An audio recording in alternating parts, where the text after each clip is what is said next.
कल रात को किसी का फोन आया था क्या? हाँ। किसका फोन था? कौन हो सकता है? करण?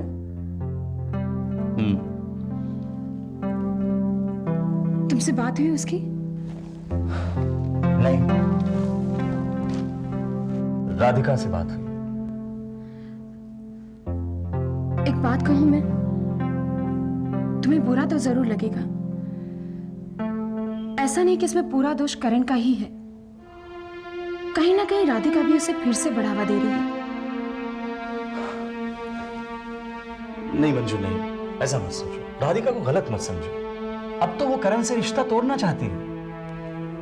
तोड़ना चाहती तो करण की आवाज सुनकर फोन रख देती, उससे बातें नहीं करती। तोड़ना चाहती तो किसी दूसरे रिश्ते के लिए राजी भी हो जाती, लेकिन वो नहीं हुई। ऐसे मंजू, मुझे राधिका से अच्छे से बात करने का मौका भी नहीं मिला।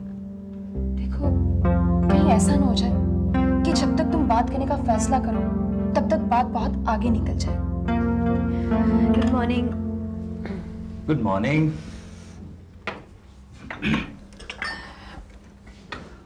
सो, नींद अच्छे से आई? Thank you.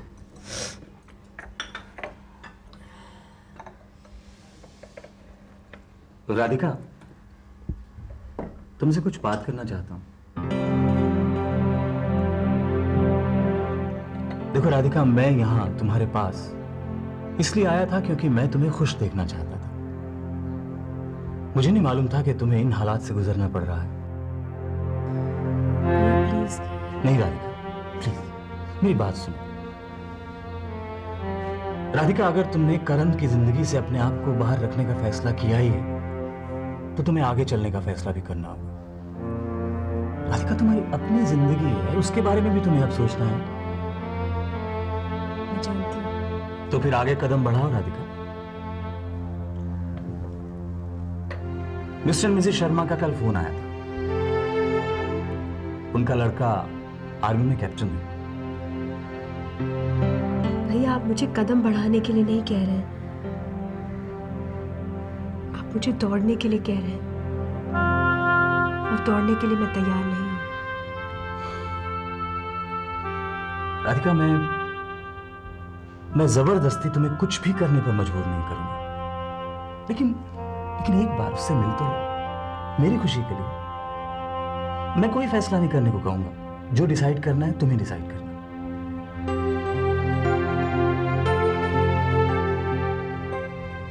ठीक है।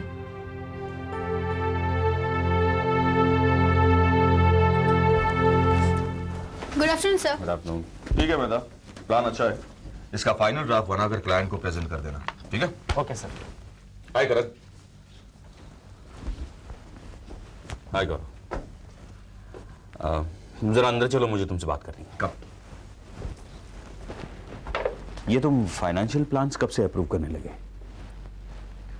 जब से तुम ये भूल गए कि ये तुम्हारा काम है। Why you talking to me like this? तुमने मुझसे एक सवाल किया, मैंने उसका जवाब दिया। देखो गौरव, स्टाफ की मीटिंग में मैंने सबके सामने अपनी गलती भी मान ली थी और माफी भी मांगी थी। Then why you trying to insult me now? I am not insulting you, करण। मैं तुम्हें सिर्फ इतना कहना चाहता हूँ, whether you are accepting or not, आजकल तुम्हारा काम में ध्यान नहीं है। जा शट अप। मेरा काम में ध्यान है या नहीं, इसका जवाब मैं तुम्हें नहीं देना चाहता, समझे? क्यों नहीं देना है भाई? इस बिजनेस में बराबरी के पार्टनर है हम, और कल मेरी लापरवाही की वजह से तुम्हारे मुनाफे में कमी हुई तो क्या तुम मुझसे सवाल नहीं करोगे? क्या लापरवाही, क्या बात कर रहे हो तुम? जब जी में आता है तब ऑफिस आता है। ना मैं कोई मीटिंग फिक्स कर पा रहा हूं, ना ही ऑफिस का स्टाफ प्रोग्रेस कर पा रहा है। करण, हमने ये बिजनेस शुरू किया था तब ये डिसाइड किया था कि मार्केटिंग की जिम्मेदारी मैं उठाऊंगा और फाइनेंस एडमिनिस्ट्रेशन तुम संभालोगे। लेकिन अब मैं देख रहा हूं कि सब कुछ मुझे ही करना पड़ रहा है, और ऊपर से तुम मुझे ये बताने से भी इनकार कर रहे हो कि तुम्हारी जिंदगी में ऐसा क्या हुआ है जिससे तुम्हारा ये हाल है। That is none of your goddamn business.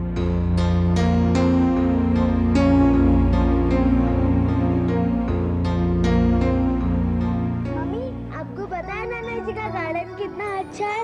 नाना जी जल्दी आओ। हाँ बेटी। और चलो बेटी, तुम्हारे यहाँ आने की खुशी में नया पौधा लगाते हैं। आओ। Bye bye. चलो चलो चलो चलो। लगता है खुशबू का मन लग गया है यहाँ पर।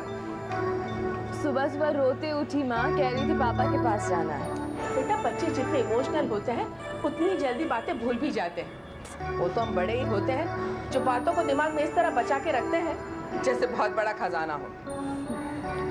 मुझे लगता है तुम्हें भी कुछ दिनों के लिए करण को अपने दिमाग से निकाल देना चाहिए। करण से मेरी शादी हुई है माँ।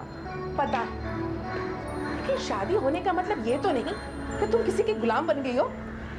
देखो बेटा, शादियां वही कामयाब होती है जहाँ पति पत्नी की इज्जत करता हो, और करण ने तुम्हारे साथ बहुत ज्यादती की। माँ गलतियाँ तो किसी से भी हो सकती है ना, तुमसे मुझसे भी हो सकती है। तुम उसकी तरफदारी क्यों कर रही हो? तरफदारी नहीं कर रही हूँ माँ, मैं करण से नाराज जरूर हूँ, लेकिन उसकी बुराई भी नहीं सुन सकती हूँ। कमाल है, इसका मतलब कुछ दिनों के बाद तुम करण के पास वापस चली जाओगे जैसे कुछ हुआ ही नहीं। अगर करण खुद मुझे यहाँ लेने आता है तो हाँ जरूर जाऊँ। जागृति, हाय कितने दिनों के बाद, कैसी हो तुम कैसे हो? बिल्कुल जी। अरे मुझे तो लगा सिर्फ अंकल आंटी वापस आए हैं। नहीं नहीं, मैं भी आई हूँ। तुम्हारे घर में सब कैसे हैं? सब अच्छे हैं आंटी। आओ बैठो ना। Come sit। बैठो। और बताओ कैसी हो? वो खुशबू थी ना? हाँ। कितनी बड़ी हो गई? तुम्हारे हैंडसम हस्बैंड कहाँ है? वो बॉम्बे में ही रुक गए, उनका काम था वहाँ। कमाल है यार, मैं तो अपने हस्बैंड को 2 मिनट के लिए भी नहीं छोड़ती, और तू उन्हें बॉम्बे छोड़ाई? हाँ यहाँ तेरा डर जो था। तो कैप्टन, कैसी चल रही है आर्मी की life? Very exciting, very challenging. So तो है भाई, मैं तो आर्मी वालों की बड़ी रिस्पेक्ट करने लगा हूँ। अभी गुजरात के भूकंप में उन्होंने लोगों की बड़ी मदद की। पहले मैं क्या समझता था कि ये आर्मी वाले तो बस लड़ाई की तैयारी में लगे रहते हैं। Actually you are right, Gujarat में भी हमने यही किया, बट फर्क सिर्फ इतना था कि वहाँ के दुश्मन वहाँ के हालात थे, और कुछ नहीं। But really very tragic. अरे रे रे रे रे भाई, तुम ये ट्रे लेकर क्यों आ गई? ये ट्रे तो राधिका को लानी चाहिए थी। अब जाने भी दीजिए, ये सब फिल्मों में होता है। वैसे है कहाँ राधिका? बस आ रही है।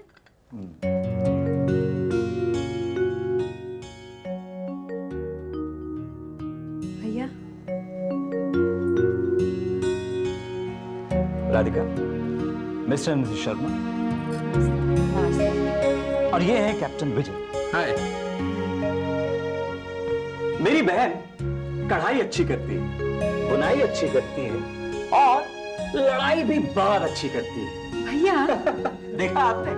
ऐसा करते शर्मा जी, मैं आपको अपना घर दिखाता हूँ, तब तक ये दोनों बैठकर आपस में बातें कर लेंगे। भैया इन्हें चाय तो पीने दीजिए। हाँ तो तुम पिलाओ ना कैप्टन साहब को चाय, हम बाद में पी लेंगे। आइए शर्मा जी। चलिए ठीक है, प्लीज।